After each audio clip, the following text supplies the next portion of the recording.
The Valaxian survey ship Starseeker drifted silently through the debris field that once marked Earth's orbit. Captain Zexera watched through compound eyes as twisted pieces of metal and rock tumbled past their viewport. According to their records, this had once been humanity's homeworld, now reduced to scattered fragments after what appeared to be a catastrophic impact event 50 years ago. Another dead civilization. First Officer K'tal clicked, mandibles twitching in disappointment. Though this one's end seems unusual. Zexera chittered in agreement. Their species had spent centuries cataloging extinct civilizations across the galaxy, but something about this scene didn't align with natural disaster patterns. The debris field was too uniform, the moon's new orbit too precise. Run another deep scan of the lunar surface, Zexera ordered. Focus on subsurface anomalies. The moon hummed before them like a cracked egg, its surface scarred by whatever cataclysm had apparently destroyed Earth. Yet their initial scans had detected strange energy signatures emanating from deep within its core, readings that shouldn't exist in a natural satellite. "Captain, you need to see this," the sensor operator called out. "We're detecting massive hollow spaces throughout the moon's interior. And there's something else." The main screen filled with scanned data showing vast chambers and tunnels honeycombing the moon's interior. But what caught Zexera's attention was the regular geometric patterns, too perfect to be natural formations. "It's artificial," K'tal whispered. "The entire moon is artificial." Before they could process this revelation, new alarms blared across the bridge. The moon's surface was changing. Hairline fractures appeared across its cratered face, spreading like lightning across the gray expanse. "Energy spike," the sensor operator shouted. "Something's happening inside." The words cut off as the moon's surface began to split apart. Not in chaos, but in precisely engineered segments, massive panels of rock and metal sliding away to reveal what lay beneath. The Valaxian crew watched in stunned silence as the false lunar surface peeled back layer by layer. "By the first nest," K'tal breathed. "Those aren't chambers we detected. They're hangars." Zexera's antennae twitched as the truth became clear. Where they'd expected to find a dead world, they'd instead discovered humanity's greatest deception. The moon wasn't destroyed, it was transformed. Within its hollow shell lay thousands upon thousands of warships, arranged in perfect formation, waiting. "Send word to the Council," Zexera ordered. Tell them humanity didn't die. They were preparing." The first ships began to emerge from their 50-year slumber, massive engines flaring to life. Each vessel bore the insignia of Earth's united fleet, a phoenix rising from flames. Humanity hadn't been destroyed by disaster. They'd orchestrated the greatest tactical retreat in galactic history. A transmission cut through their comm systems, broadcast on all frequencies in perfect Valaxian. "This is Admiral Sarah Chen of the Earth Defense Force. To all species who witnessed our apparent destruction, we thank you for your patience. The threat that forced us into hiding approaches once again. We offer you a choice. Stand with humanity against the darkness that comes, or stand aside. The time for hiding is over." As if in answer, a massive shape emerged from the moon's core, a vessel larger than any the Valaxians had ever encountered. Its hull bore the scars and modifications of countless battles, a testament to warfare on a scale they could barely comprehend. "Signal coming from the human flagship," the comm officer reported, voice trembling. "Put it through," Zexera ordered. Admiral Chen's voice filled their bridge once more. "We've spent 50 years preparing, building, and waiting. Earth wasn't destroyed. It was a message to our enemy, letting them think they'd won. Now we show them how humanity responds to extinction threats." The moon continued its transformation, revealing more of humanity's hidden armada. Not merely thousands of ships, but millions, each powered by technology that surpassed anything the Valaxians had encountered. This wasn't just a fleet. It was the combined might of an entire civilization, preserved and enhanced over 5 decades of secret preparation. Zexra watched as the massive human fleet began to move into formation, a dance of ships that stretched from horizon to horizon. Their own vessel seemed insignificant in comparison, a mere mote against the backdrop of humanity's resurrection. "Your species is full of surprises," Catal remarked. "No," Zexra corrected, understanding dawning. "They're full of determination, and I fear we're about to witness exactly why humanity survived when so many others fell." The first wave of human ships accelerated past them, heading toward the outer system. Whatever enemy they'd prepared for, whatever force had driven them to such extraordinary measures, was about to learn a harsh lesson about humanity's resilience. The game of extinction had new players, and humanity was done hiding. The vast expanse of space around the moon blazed with the engines of awakening ships. Admiral Chen stood on the bridge of the EDF Phoenix, watching as 50 years of preparation culminated in this moment. Holographic displays showed the progress as each sector of the lunar facility activated its launch sequences. "Status report," she commanded, her voice carrying the weight of half a century's vigilance. Commander James Rodriguez, his dark eyes reflecting the glow of tactical displays, responded, "Sectors 1 through 15 fully deployed, Admiral. The automated factories are beginning final armament distribution. Antimatter reserves at optimal levels." The bridge of the Phoenix represented humanity's finest achievement in ship design. Unlike the sterile white command centers of old sci-fi imaginings, this was a testament to pragmatic engineering. Every surface served multiple functions, every screen capable of becoming a backup system for another. The Valaxian ship is requesting permission to dock, Lieutenant Santos reported from her communication station. "They seem eager to understand." Chen smiled slightly. "Grant them access to Docking Bay 7. I think it's time we shared some of our history with our unexpected witnesses."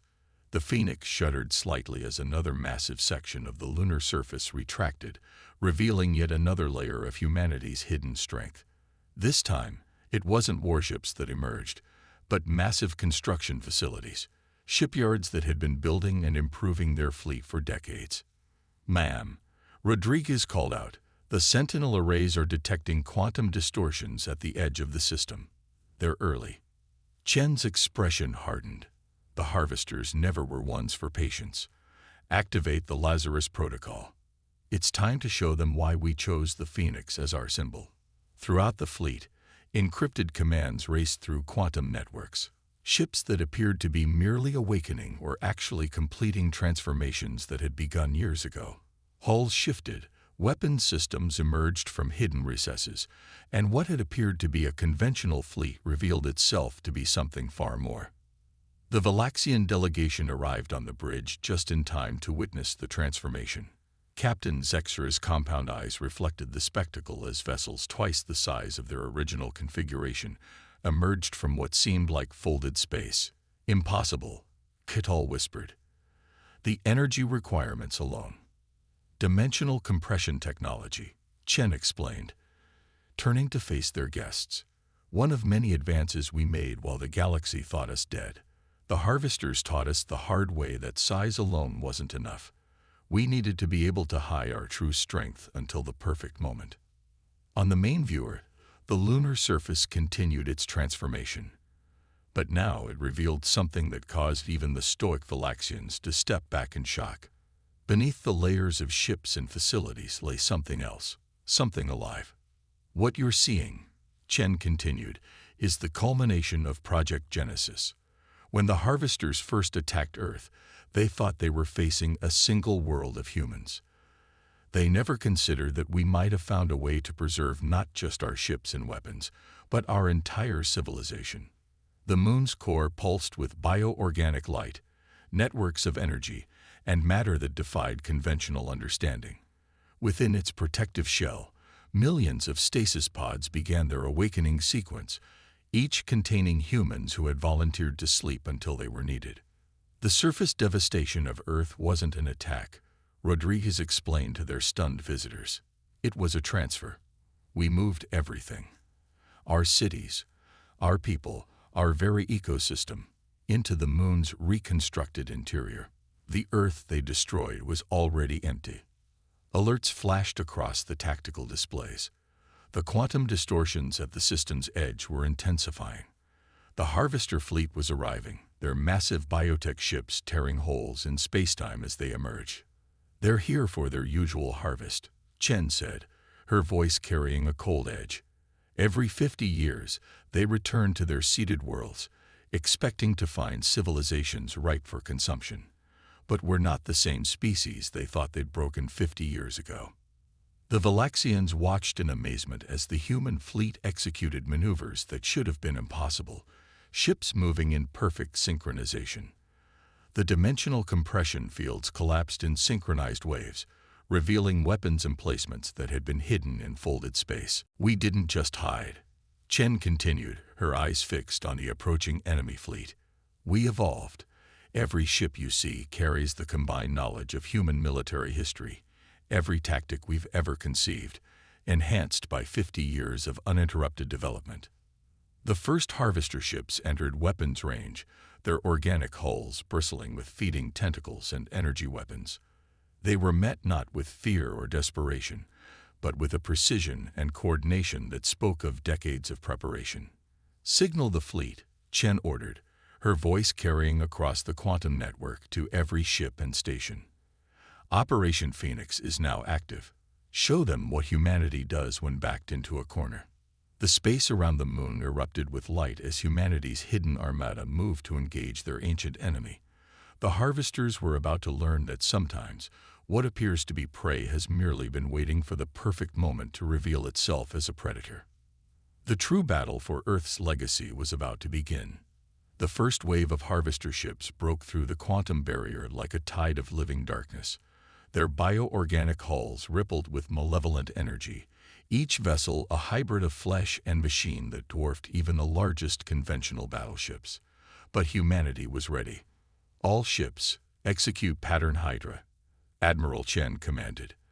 The human fleet split apart in a precisely choreographed dance, forming smaller battle groups that seemed to multiply across space.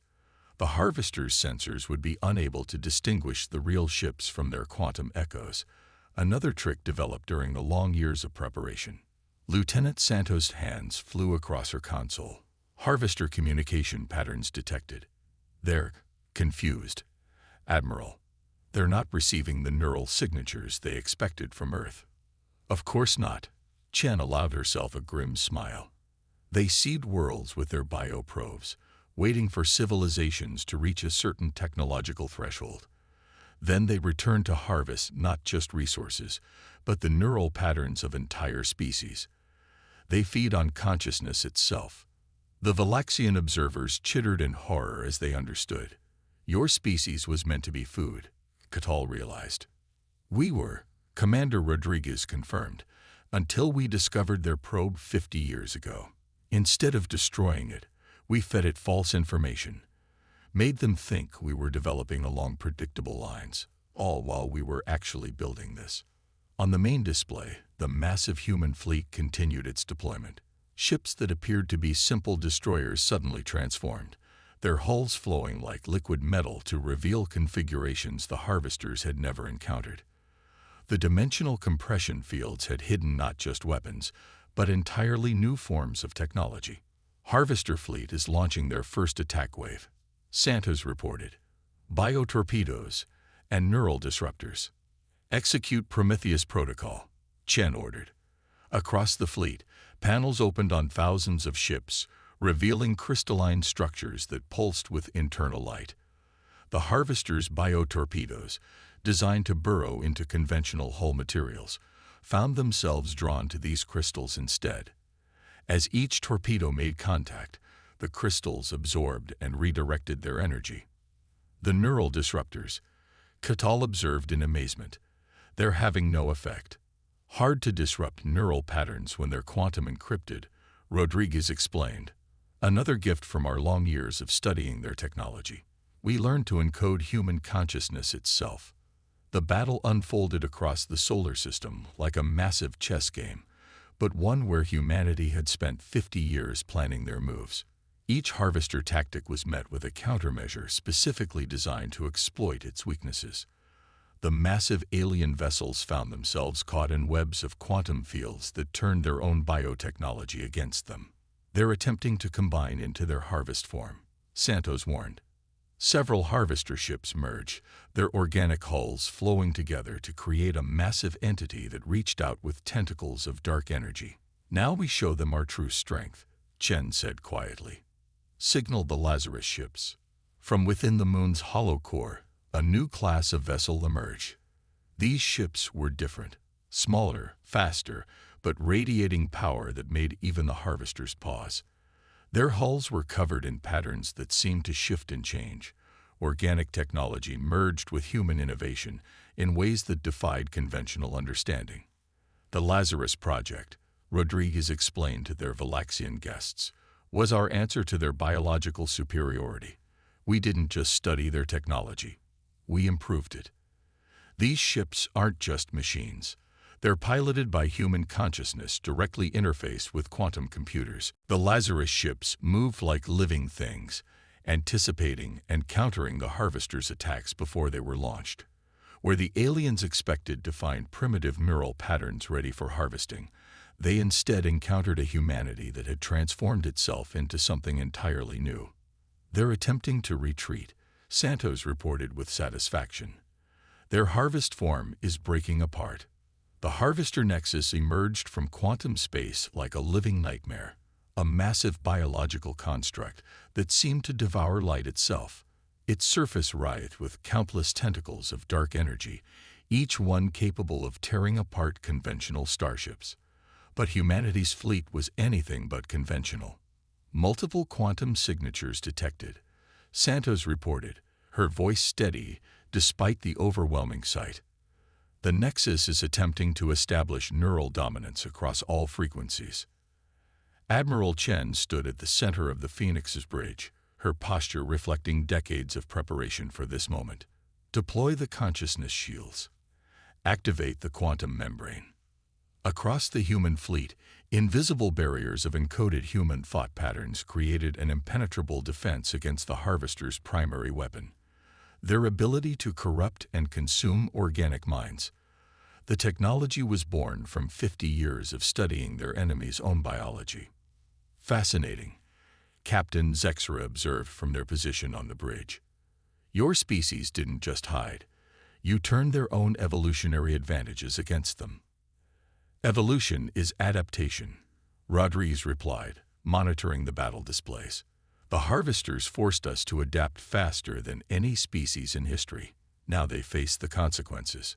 The Nexus launched its first attack, a wave of bioorganic matter that transformed into millions of smaller attack craft. These hunters were designed to seek out and corrupt any biological technology they encountered. But humanity had prepared for this too. Lazarus Squadron. Execute Maneuver Phoenix, Chen commanded. The advanced human ships moved in perfect synchronization, their quantum organic hulls shifting to release swarms of their own microvessels. But these weren't simple counterweapons. They were extensions of human consciousness, each one guided by a quantum-encrypted neural network. The space between the fleets erupted in a battle unlike anything the observing Valaxians had ever witnessed. The harvesters' biological weapons met an enemy that could think and adapt as quickly as they could, guided by human intuition enhanced by quantum computing. The Nexus is attempting to establish direct neural contact, Santos warned. They're trying to communicate. Chen's eyes narrowed. Put it through. Let's hear what they have to say after 50 years. A voice filled the bridge. Not sound, but pure thought translated into words. You have evolved beyond our predictions, the harvester consciousness stated. This makes you even more valuable as sustenance. Submit, and your advancement will serve the greater whole. You still don't understand, Chen responded, her voice carrying across the quantum network to every ship in both fleets. We didn't evolve just to survive you. We evolved to end you. At her signal, the moon's final transformation began. The entire satellite, now revealed as humanity's greatest engineering achievement, began to pulse with energy. The hollow core, which had housed their civilization for 50 years, was more than just a shelter, it was a weapon. The moon itself, Rodriguez explained to their stunned Valaxian guests, is the largest quantum computer ever created. For 50 years, it has been analyzing and computing every possible variation of this battle.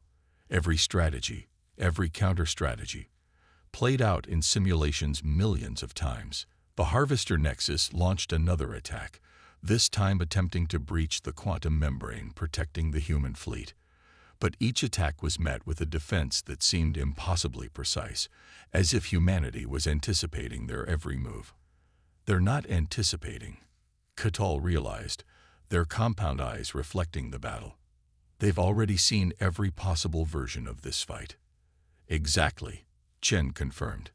The moon's quantum core doesn't just compute possibilities, it sees through quantum spacetime itself. We know every move they could make because we've already experienced them all. The Nexus, sensing the true nature of what it faced, began to pull back its forces. But retreat was no longer an option. The human fleet had positioned itself in a precise formation, creating a quantum lock that prevented the harvesters from escaping back into quantum space. You once harvested consciousness, Chen transmitted to the Nexus. Now witness what consciousness can become when it refuses to be prey. The moon's core pulsed one final time, releasing a wave of quantum energy that carried within it the combined consciousness of humanity. Not just those awake, but the neural patterns of every human in stasis, all focused into a single purpose. The Harvester Nexus, for the first time in its ancient existence, felt fear. The battle for the solar system was about to reach its climax, as humanity prepared to demonstrate just how far they'd evolved beyond the Harvester's understanding. The predators were about to learn what happens when their prey spends 50 years becoming something far more dangerous than they could imagine. The quantum wave emanating from the moon's core reached the Harvester Nexus like a tsunami of pure consciousness. For the first time in their ancient history, the Harvesters experienced something they had never encountered. A prey species that had evolved beyond their ability to consume. All ships converge on quantum nodes Alpha through Delta, Admiral Chen commanded. The human fleet moved with impossible precision, each vessel taking positions that had been calculated and refined over 50 years of preparation. The Nexus tried to adapt, its biological form shifting and mutating to counter this new threat. But each transformation was met with a precise response, as if the humans were reading the very thoughts of their collective consciousness. In a way, they were. The quantum matrix is stable, Santos reported. Neural integration at 98%. Chen nodded, her eyes fixed on the tactical display. Initiate the Prometheus sequence. Show them what humanity has truly become. The moon's core flared with blinding intensity, and suddenly the space around the solar system began to change. The quantum calculations stored within its massive computer weren't just for battle strategies. They were the key to humanity's ultimate transformation. By the first nest, Zexra whispered, watching as reality itself seemed to bend around the human fleet. What have you done? Rodriguez smiled grimly. We didn't just study their ability to consume consciousness. We learned to transcend it. The moon isn't just a computer or a weapon. It's a gateway. The Harvester Nexus recoiled as it finally understood. The humans hadn't been hiding in the moon for 50 years.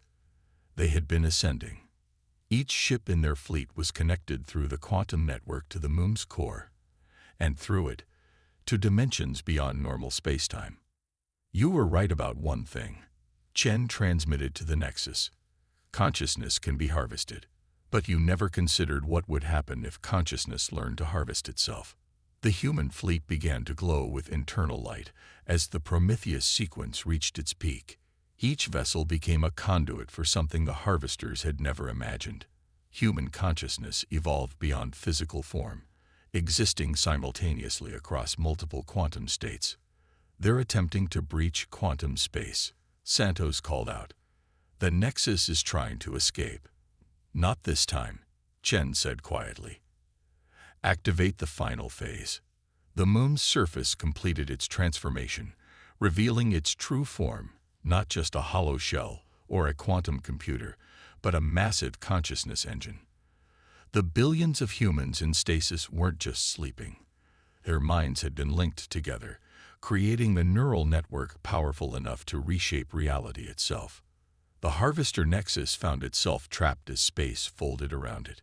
Its attempts to consume human consciousness met something that consumed it instead: humanity's collective will, amplified and focused through 50 years of quantum evolution. The quantum wave emanating from the moon's core reached the Harvester Nexus like a tsunami of pure consciousness. For the first time in their ancient history, the Harvesters experienced something they had never encountered: a prey species that had evolved beyond their ability to consume. All ships converge on quantum nodes Alpha through Delta, Admiral Chen commanded. The human fleet moved with impossible precision, each vessel taking positions that had been calculated and refined over 50 years of preparation. The Nexus tried to adapt, its biological form shifting and mutating to counter this new threat. But each transformation was met with a precise response, as if the humans were reading the very thoughts of their collective consciousness. In a way, they were. The quantum matrix is stable, Santos reported. Neural integration at 98%. Chen nodded, her eyes fixed on the tactical display. Initiate the Prometheus sequence. Show them what humanity has truly become. The moon's core flared with blinding intensity, and suddenly the space around the solar system began to change. The quantum calculations stored within its massive computer weren't just for battle strategies. They were the key to humanity's ultimate transformation. By the first nest, Zexra whispered, watching as reality itself seemed to bend around the human fleet. "What have you done?" Rodriguez smiled grimly. "We didn't just study their ability to consume consciousness. We learned to transcend it. The moon isn't just a computer or a weapon. It's a gateway." The Harvester Nexus recoiled as it finally understood. The humans hadn't been hiding in the moon for 50 years. They had been ascending. Each ship in their fleet was connected through the quantum network to the moon's core, and through it, to dimensions beyond normal spacetime. "You were right about one thing," Chen transmitted to the Nexus. "Consciousness can be harvested. But you never considered what would happen if consciousness learned to harvest itself." The human fleet began to glow with internal light as the Prometheus sequence reached its peak. Each vessel became a conduit for something the Harvesters had never imagined. Human consciousness evolved beyond physical form, existing simultaneously across multiple quantum states. "They're attempting to breach quantum space," Santos called out. "The Nexus is trying to escape." "Not this time," Chen said quietly. "Activate the final phase." The moon's surface completed its transformation, revealing its true form, not just a hollow shell or a quantum computer, but a massive consciousness engine. The billions of humans in stasis weren't just sleeping. Their minds had been linked together, creating a neural network powerful enough to reshape reality itself. The Harvester Nexus found itself trapped as space folded around it.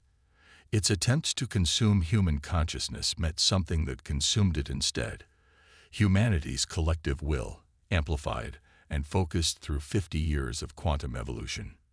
"You came to harvest beings of flesh and blood," Chen transmitted. "Instead, you found beings of light and thought. We are no longer bound by physical form. We are what consciousness becomes when it learns to transcend itself." The human fleet moved as one, channeling power from the moon's core. Each ship became a focal point for concentrated human consciousness, transformed through quantum technology into pure energy. The Harvester Nexus, for all its biological superiority, found itself facing something beyond biology, a species that had used its own predatory nature as a blueprint for transcendence. "Neural collapse detected in the Nexus," Santos reported. "Their collective consciousness is fragmenting." The massive alien construct began to break apart, not from weapons fire, but from contact with evolved human consciousness. The predator-prey relationship that had defined their existence for eons had been fundamentally reversed. "Send the final message," Chen ordered.